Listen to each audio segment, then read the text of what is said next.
Welcome back to World-Beater Wrestling. Today, another episode with my war on the fundamentals. I'm going to go through 3 common mistakes for countering the waistlock.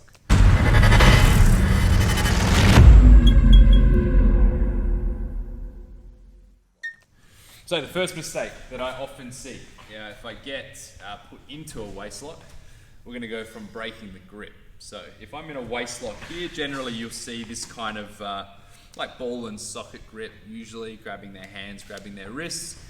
The first problem I often see is people often grab the outside and then try to break it from here. Now the reality is, grabbing the outside, you're never going to be able to break a strong grip. What you want to do is have your hands on the inside. Generally in pro wrestling, we're going to target the left arm. So what I like to do is use my right hand and use a C shape to grab the inside wrist. Okay, this is a nice strong grip. It's not going to break the waistlock alone, but it will allow me to have a little bit more strength, a little bit more stability behind the break when I start to move.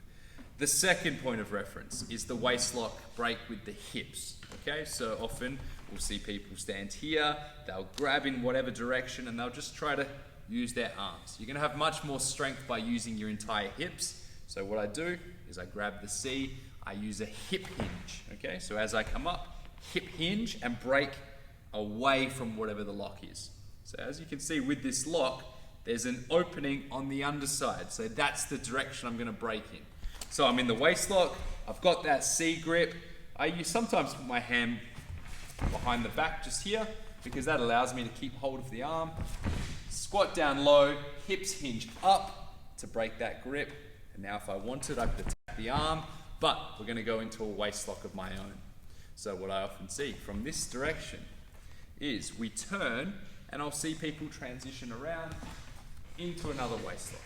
Okay, not the worst thing in the world. It can look quite smooth and fluid, but using our rule, our principle of always keeping one limb attached at all times when chain wrestling, we want to have something attached to the body.